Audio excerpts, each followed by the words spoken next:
Hello friend, आप सबका स्वागत है आपके अपने YouTube channel edu light tutorial पर। आज मैं इस सेशन में 3 फेज इंडक्शन मोटर के पार्ट 5 का वीडियो लेके आया हूं और इस सेशन में बहुत अच्छे इंपॉर्टेंट क्वेश्चन, कॉन्सेप्चुअल क्वेश्चन लेके आया हूं। तो आप अंत तक इस सेशन तक वीडियो को देखें और मेरे साथ सॉल्व करें क्वेश्चन को। चलिए स्टार्ट करते हैं फर्स्ट क्वेश्चन से। At low value of slip S, the torque of a 3-phase AC induction motor is proportional to, bracket में दिया हुआ आपका V1 is stator voltage, V1 को डिनोट किया गया स्टेटर वोल्टेज से, R2 dash is rotor resistance, R2 dash को notate किया गया है आपको रोटर रेजिस्टेंस से रिफर टू प्राइमरी साइड। ठीक है, तो सबसे पहले आपको पहले क्लास में आपको इससे फॉर्मूला बताया था रनिंग टॉर्क का क्या होता है, फिर low slip value, high slip value पर क्या कंडीशन होता है। तो अब इस पहले सेशन में आपको जो भी बताया हूं फॉर्मूला, अगर आप कॉपी में लिखे हैं तो आप अपने कॉपी में देखिए और थोड़ी देर इसे सॉल्व करने की कोशिश कीजिए। अगर सॉल्व नहीं होते हैं वीडियो को पॉज कीजिए और सॉल्व कीजिए, अगर नहीं सॉल्व होते हैं तो मैं आपको अभी बताता हूँ। ठीक है, तो आप पॉज करके आप सॉल्व कीजिए। चलिए मैं यहाँ बताता हूँ सॉल्यूशन। मुझे पूछ क्या रहा है, पूछ रहा है आपका टॉर्क पूछ रहा है। ठीक है, टॉर्क पूछ रहा है कब, लो वैल्यू स्लिप कंडीशन पर। ठीक है, तो टॉर्क रनिंग टॉर्क आपको पता है, आपको बताए थे TFL equal to KS E2 square R2 square plus XX2 का होल स्क्वायर। ठीक है, अंडर ये आपको बताया है। ठीक है, तो यहां पर देख लीजिए कंडीशन क्या है, लो वैल्यू स्लिप पर।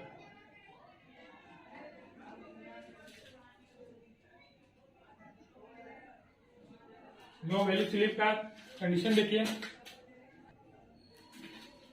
ठीक है, लो वैल्यू स्लिप का आपको फॉर्मूला बताया था क्या होता है, जब R2 much greater than SX2। ठीक है, ये कंडीशन होता है, तो इसे नेग्लेक्ट किया जाता है। ठीक है, नेग्लेक्ट किया जाता है लो वैल्यू स्लिप पर। यहाँ पर ध्यान दीजिए, ये फॉर्मूला में ये रूट ओवर नहीं होता। ठीक है, ध्यान से यही सब फॉर्मूला आपको बताया, ध्यान दीजिए। यहाँ पर आपको पूछना चाहिए था कि यहाँ पर रूट ओवर दिए तो यहाँ रूट ओवर क्यों है। ठीक है, ये फॉर्मूला ये होता है KS E2 square R2 square plus SX2 square. ठीक है, तो SX2 को निगलेक्ट करेंगे, R2 much greater than SX2 कब, जब लो वैल्यू स्लिप कंडीशन पर। ठीक है, तो यहाँ पर देख लेते हैं KS E2 स्क्वायर R2, जब इसको निगलेक्ट कर देंगे तो 0 हो गया, 0 हो गया तो R2 स्क्वायर हो गया। इसी को नोटेट किया गया है, यहाँ पर जो भी दिया हुआ स्टेटर वोल्टेज इसको नोट किया हुआ, आप इसको यहाँ पर पुट कर सकते हैं। ठीक है, तो यहाँ R2 स्क्वायर है तो R2 कैंसिल हो जाएगा। ठीक है, तो ओवरऑल यहाँ पर देखिए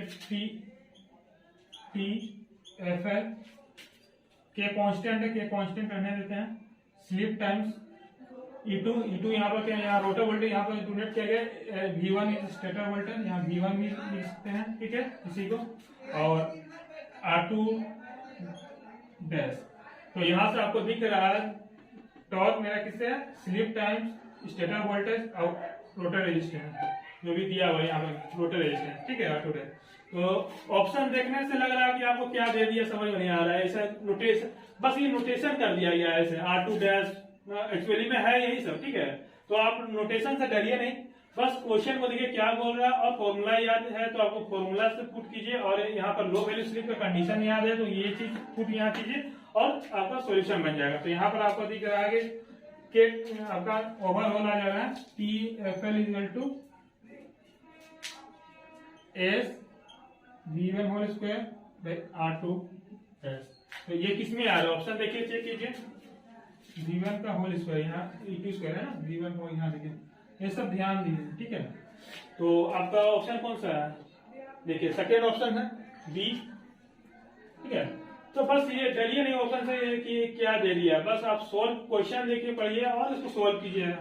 ठीक है, नोट कर लीजिए इसे, जो आपको जो फॉर्मूला नहीं है आ जाए, अगर तो उसे नोट कर लीजिए।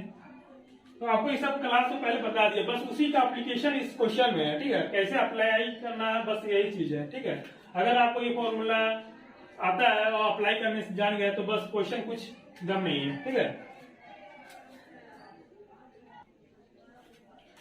आइए नेक्स्ट क्वेश्चन को सॉल्व करते हैं।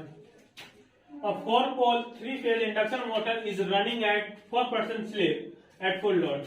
If the speed of the motor is the 720 rpm, the supply frequency is। मुझे क्वेश्चन में क्या बोल रहा है कि आपको सप्लाई फ्रीक्वेंसी निकालने बोल रहा है। सप्लाई फ्रीक्वेंसी कब? जब मेरा मोटर रन कर रहा 720 आरपीएम में, जब मेरा मोटर रन कर रहा 720 आरपीएम में और 4% स्लिप दिया हुआ है, तब मेरा सप्लाई फ्रीक्वेंसी कितना होगा वो पूछ रहा है, ठीक है। ये क्वेश्चन थोड़ा अच्छा है, थोड़ा ट्राई कीजिए, आप भी पॉज कीजिए वीडियो को और ट्राई कीजिए। मैं यहाँ बताता हूँ। देखिए यहाँ पोल दिया हुआ, सबसे पहले 4 पोल दिया हुआ, ठीक है। अब देखिए एनआर दिया हुआ है, कितना मेरा मोटर रन कर रहा है, कितना स्पीड से 720 आरपीएम में रन कर रहा है, 720 आरपीएम में रन कर रहा है, ठीक है। मुझे सप्लाई फ्रीक्वेंसी एफ निकालना है, ठीक है।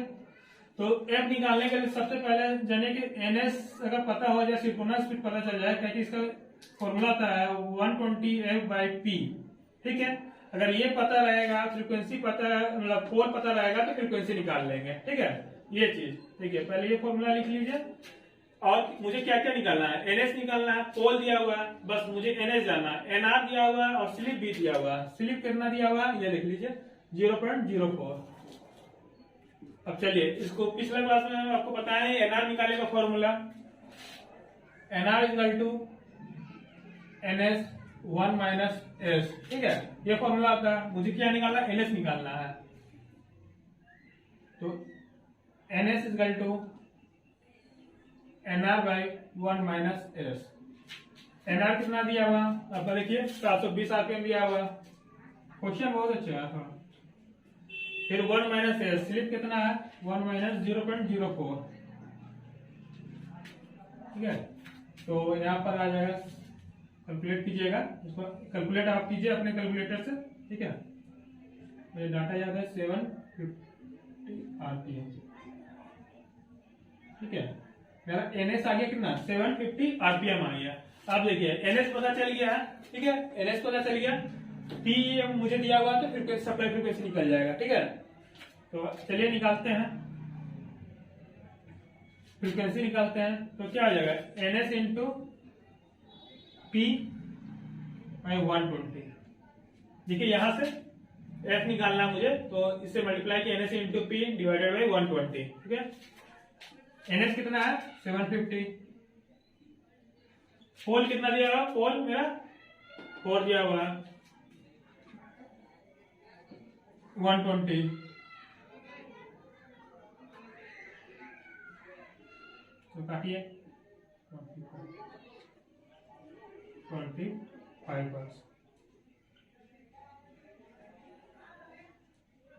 कौन सा ऑप्शन है, देखिए बी है, ठीक है। तो क्वेश्चन को तो पहले बढ़िया से पढ़ लिए, क्या दिया हुआ है उसको ध्यान से लिख लीजिए, उसके बाद आप प्रोसेस को बढ़िए। सबसे पहले फॉर्मूला सबसे इंपॉर्टेंट है। फॉर्मूला अगर आपको याद ही नहीं रहेगा तो आप प्रोसेस कर ही नहीं पाइएगा। तो सबसे पहले जितना भी मैंने फॉर्मूला बता रहा हूँ उसे आप कॉपी में पहले ही बता दिए, फर्स्ट लेक्चर से बताया कि आप उसे कॉपी में नोट कर लीजिए। अब देखिए सारे फॉर्मूला की जगह यूज है, बस उसका एप्लीकेशन हो रहा है। आपको फॉर्मूला याद रहेगा, अप्लाई करने आएगा, आपको क्वेश्चन सॉल्व हो जाएगा, ठीक है। आप नोट कर लीजिए इस क्वेश्चन को। इसी तरह का डाउट हो तो आप कमेंट कर सकते हैं। किसी को प्रॉब्लम, कोई भी क्वेश्चन आपको प्रॉब्लम लगे तो आप कमेंट कीजिए, उसे सॉल्व किया जाएगा, ठीक है। सॉल्यूशन को देख लीजिए आप। आइए नेक्स्ट क्वेश्चन को सॉल्व करते हैं। क्या बोल रहा है, starting current of a 3-phase induction motor is 5 times the rated current while the rated slip is 4%. The ratio of starting torque to full load torque is option are A 0.6, option B are 0.8, option C 1, option D none of these, ठीक है। इस question को पहले भी मैंने formula बताया था, उसका बहुत सारा स्टार्टिंग मेथड आपको बताया था, dual starting, star delta waiting, auto transformer starting, इस सब के बारे में आपको बताया है पिछले क्लास में।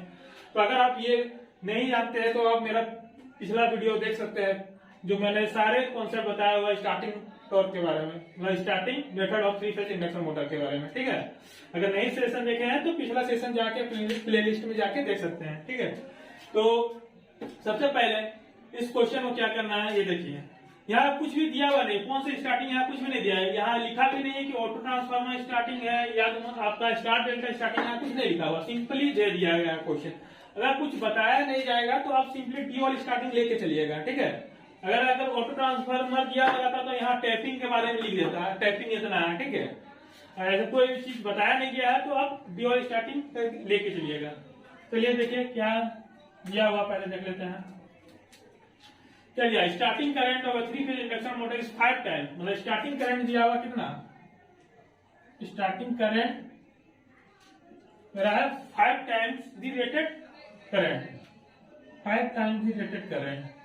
ठीक है, और वाली रेटेड स्लिप, मतलब कि आपका स्लिप दिया हुआ कितना 0.04, ratio of starting torque to full load torque पूछ रहा है। क्या पूछ रहा है मुझे, ratio of starting torque to full load torque, ये पूछ रहा है। आपको बताया, आप ट्राई कीजिए, पॉज करके आप सॉल्व कीजिए। जो मेरा वीडियो रेगुलरली देख रहे हैं इस क्वेश्चन को सॉल्व कर लेंगे। ठीक है, अगर आप कोई स्टूडेंट आके देख रहे हैं तो आप पिछला वाला लेक्चर पे जाके देखिए, वहां पर आपको सारे स्टार्टिंग मेथड बताए गए हैं और क्या फॉर्मूला है उसका बताया हुआ है। ठीक है, तो जो अभी नया है उसके लिए फिर से बता देता हूं कि मेरा डीओल स्टार्टिंग का फॉर्मूला क्या होगा। देखिए यहाँ पर डीओल स्टार्टिंग का फॉर्मूला होता है आपको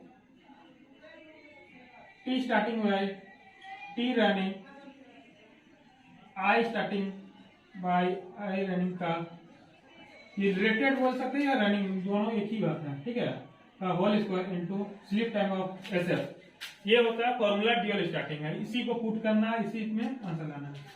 चलिए यहाँ पर देखिए, यही निकालना है आपको, टी स्टार्टिंग और टी रनिंग का निकालना है। और आपको यहाँ से ओवरऑल यहाँ देखिए क्या आता है, I starting by I running equal to 5, इसको यहाँ नीचे कर दिया। ठीक ना, ये आया। अब इसको इस जगह पुट करना है, स्लिप का वैल्यू भी दिया हुआ है सर मेरा रेशियो स्टार्टिंग को। अब देखिए यहाँ पर निकालते हैं, T starting T running equal to I starting में आई एफ का वैल्यू कितना है 5 दिया हुआ है, 5 का whole square into SF, SF कितना है देखिए 0.04, कहां से यहाँ बस स्लिप जो दिया हुआ है 0.04, इसको सॉल्व कीजिए 25 इंटू 0.04 तो 1। ठीक है, कौन सा ऑप्शन है यहाँ देखिए, सी। तो जो भी मैंने बताया उसी का एप्लीकेशन हो रहा है, जितना भी फॉर्मूला बताया वो देखिए हर एक क्वेश्चन में उसी का एप्लीकेशन हो रहा है। ठीक है, तो जो भी मैंने आपको पिछला वीडियो में बताया उसे जाके ध्यान से देखिए, प्लेलिस्ट में सब सारे वीडियो डाला हुआ है, वहां पर जाके अपना प्लेलिस्ट में देखिए सारे वीडियो और आपको सारे कॉन्सेप्ट क्लियर हो जाएंगे। ठीक है, नोट्स कर लीजिए इसे। आइए नेक्स्ट क्वेश्चन को सोल्व करते हैं। देखिए क्या बोल रहा है, a 4-pole induction motor supplied by a slightly unbalanced 3-phase 50 Hz source is rotating at 1440 RPM. What is the electrical frequency in Hz of the induced negative sequence current in the rotor? Question बहुत अच्छा है। ठीक है, question आपको समझना होगा क्या question बोल रहा है। ठीक है, आप पहले इसे ट्राई कर लीजिए, पॉज कीजिए वीडियो और ट्राई कीजिए, नहीं आ रहा मैं बता रहा हूँ। ठीक है, इसे ऑप्शन क्या क्या है देखिए, A option 100, B option 98, C option 52, D option 48। पहले इस क्वेश्चन में आपको समझ में ही नहीं आएगा क्या बोल रहा है, क्या निकालने बोल रहा है। ठीक है, तो सबसे पहले क्वेश्चन को पढ़िए, एक बार नहीं समझ में आ रहा फिर पढ़िए, देखिए क्या बोल रहा है। ठीक है, क्वेश्चन तो यहाँ पर देखिए आपको क्या बोल रहा है कि मेरा what is electrical frequency, frequency निकालना है ऑफ द इंड्यूस, ये सब लाइन इंपॉर्टेंट अंडरलाइन करना बहुत इंपॉर्टेंट है, induce negative sequence current in the rotor. तो मुझे एफ आर निकालना है, इलेक्ट्रिकल फ्रीक्वेंसी मतलब रोटर का फ्रीक्वेंसी निकालने बोल रहा है एफ आर, तो एफ आर निकालना है। तो एफ आर का फॉर्मूला बहुत लोग जानते हैं क्या होता है, एस एफ कर देते हैं, ठीक है। ये सॉल्यूशन करेंगे, यहाँ स्लिप निकालेंगे, यहाँ एनआर दिया हुआ, एनएस निकालेंगे, तो यहाँ दिया हुआ क्या, एनआर दिया हुआ। सबसे पहले देख लेते हैं क्या बोल रहे हैं। एनआर दिया हुआ 1440, ठीक है। तो एनएस निकालते हैं। एनएस निकालने के लिए क्या, पोल दिया हुआ आपका, पोल आपका 4 है, ठीक है। चलिए यहाँ एनएस देख लेते हैं, 120 इंटू 50 इंटू पोल कितना, 4 पोल है ना, दिख रहा है ना, 4 पोल। यहां से कीजिएगा 1500 आरपीएम, 1500 आरपीएम आ गया आपका, एनएस आ गया, एनआर दिया हुआ है, ठीक है। स्लिप निकाल लेते हैं। तो स्लिप इज इक्वल टू क्या होता है, NS minus NR by NS. NS कितना, 1500 माइनस 440 बाई 1500 100।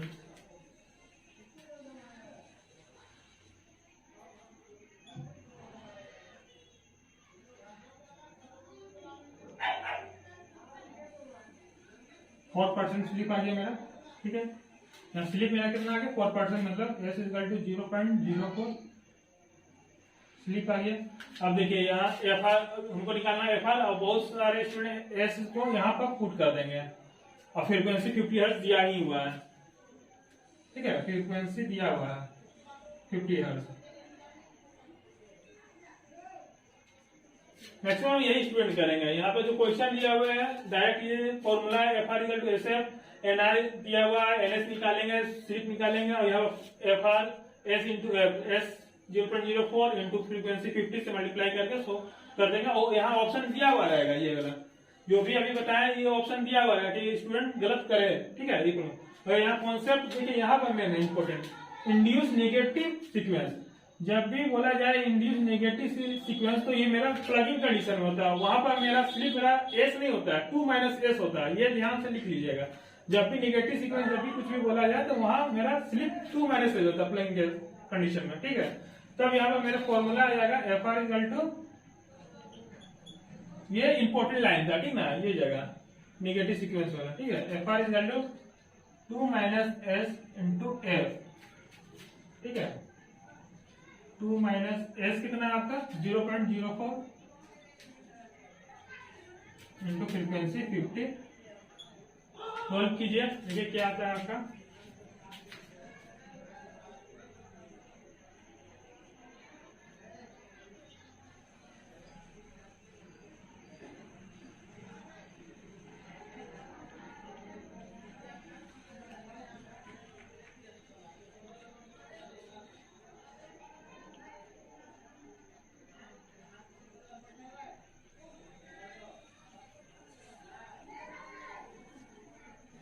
तो इसको सॉल्व कीजिएगा, 2 माइनस 0.04 इंटू 50, तो आपका आ जाएगा 1.96 इंटू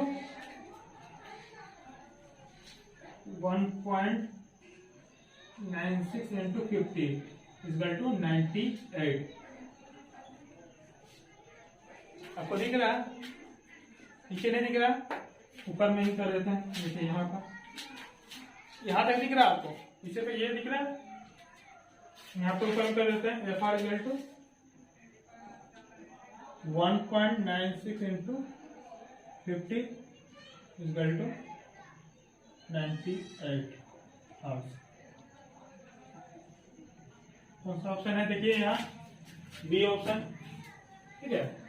तो क्वेश्चन को सबसे पहले देखिए क्या है, ठीक ना, उसके बाद डायरेक्ट सोल्व नहीं कीजिए। यहाँ क्वेश्चन का हर एक लाइन को पढ़िए, हर एक लाइन में कुछ ना कुछ लिखा हुआ रहता है, इंपॉर्टेंट रहता है। तो देखिए जैसे यहाँ पर अगर ये ध्यान नहीं दीजिएगा नेगेटिव सीक्वेंस में, तो डायरेक्ट बच्चे लोग ये करेंगे F R equal to S F का फॉर्मूला लगाएंगे, स्लिप निकालेंगे और एफ यहाँ पुट करके डायरेक्ट सोल्व कर देंगे। ये ऑप्शन दिया हुआ रहेगा आंसर में, ठीक है ना, ऑप्शन में, तो गलत हो जाएगा। इसलिए क्वेश्चन को अच्छे से पढ़िए और उसके बाद सोल्व कीजिए। तो यहाँ पर कॉन्सेप्ट यह था कि जब भी निगेटिव सीक्वेंस दिया जाए आपको क्वेश्चन में, तो इसका यहाँ पर स्लिप मेरा 2 माइनस हो जाता है, क्योंकि ये कंडीशन चला जाता है प्लगिंग में। तो प्लगिंग आपको पता है 2 माइनस एस से रन होता है, ठीक है। तो ये यहाँ पर कॉन्सेप्ट था। ठीक है, इस जगह मेन इंपॉर्टेंट कॉन्सेप्ट है, तो इसे ध्यान से देखिए, नोट कर लीजिए ये।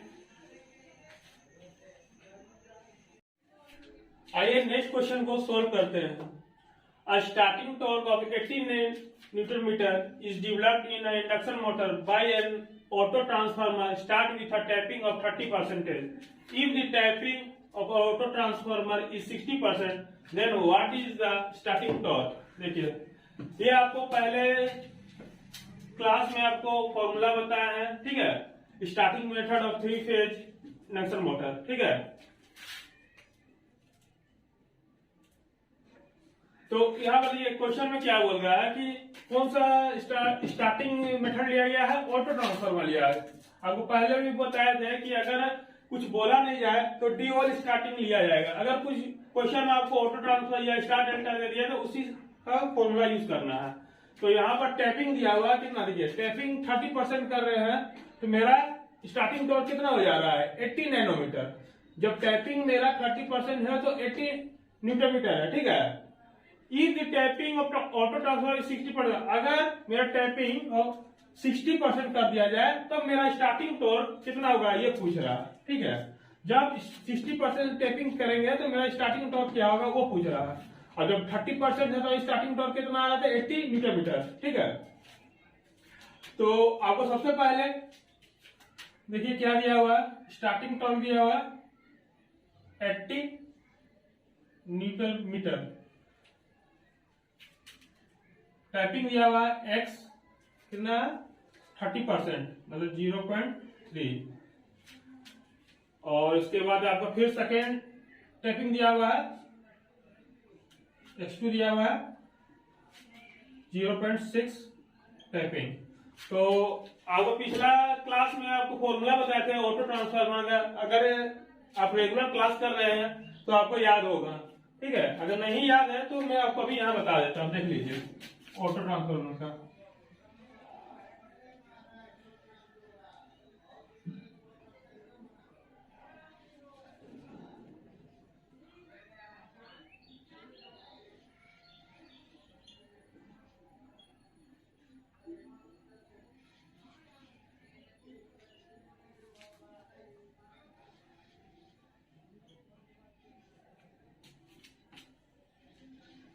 ये आपका ऑटो ट्रांसफार्मर का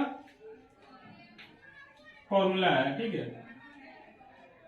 आपको पहले भी सेशन में बताया था, अगर ये आपने ध्यान से पढ़ा होगा तो याद हो गया होगा आपको। तो यहाँ पर देखिए, यहाँ starting torque directly proportional tapping हो रहा है, आपको ये बताया था ना, एक्स मेरा क्या है, ये एक्स मेरा यहाँ पर टैपिंग है, कितना टैप किया जा रहा है ऑटो ट्रांसफार्मर में। तो यहाँ पर देखिए, यहाँ से आपको दिख रहा है T starting directly proportional to X square हो जा रहा है। यही रिलेशन को हमको यूज करना, बस कुछ आता नहीं है क्वेश्चन में, बस आपको इसका एप्लीकेशन करने आना चाहिए। क्या दिया हुआ है उसके बाद देख लीजिए और उसके बाद अप्लाई कर दीजिए। अब यहाँ पर T starting directly x square हो गया, तब यहाँ से स्टार्ट करते हैं, हमको निकालना क्या, T2 निकालिए, TS21 और स्टार्टिंग टॉर्क ऑफ TS2 निकालना, कब, जब 0.6 टैपिंग हो तब यहाँ से निकालते हैं हम लोग T starting T2 by T starting 1 कितना, इसका X square x2 by x1 whole square, यही होगा। आगे देखिए, x2 कितना दिया हुआ, 0.6 दिया हुआ, देख रहे हैं यहाँ पर क्वेश्चन दिया हुआ 0.6, x1 कितना है 0.3 होल स्क्वायर इनटू ये टॉर्क यहाँ आ जाएगा, तो आपका हो जाएगा कितना 80 न्यूटन मीटर, टी स्टार्टिंग 2। तो यहाँ पर आप सॉल्व कीजिए इसको, तो 4 into 80 equal to 320 newton metre, ये आपका आंसर है। ये कुछ है नहीं, बस ये आपको आना चाहिए, इसलिए आपको पहले ही बताया था कि जितना भी मैं फॉर्मूला बता रहा हूँ आप अपने कॉपी में लिख लीजिए, और इसी का यूज हो रहा है। खाली हर एक क्वेश्चन में आपको फॉर्मूला का यूज और थोड़ा कॉन्सेप्ट जो बता रहा है उसका यूज हो रहा है, बाकी सब क्वेश्चन बन जाएंगे। बस ये सब याद रहेगा तो आपको सारे क्वेश्चन बन जाएंगे, ठीक है। काफी से नोट्स कर लीजिए, देख लीजिए।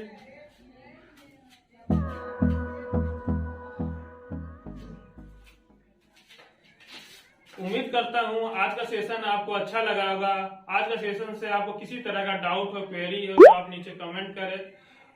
अब लगभग आपका ये 3 फेज इंडक्शन मोटर का एमसीक्यू क्वेश्चन कंप्लीट हो चुका है। अगले 1-2 क्लास में पूरा कंप्लीट हो जाएगा। अगर आप चाहते हैं कि जितना भी मैंने कॉन्सेप्ट बताया है, फॉर्मूला बताया हूँ, ये एक अलग से वीडियो बनाऊं और उसमें सारे फॉर्मूला और आपका कॉन्सेप्ट बताऊं, तो आप नीचे कमेंट करें। मैं एक अलग वीडियो बनाऊंगा केवल उसके लिए, फॉर्मूला और फॉर्मूला और कॉन्सेप्ट रहेगा, जिसमें कि आपको इजी हो जाएगा उस वीडियो को देख के आपको क्वेश्चन सॉल्व करने के लिए। मिलते हैं नेक्स्ट सेशन में। धन्यवाद।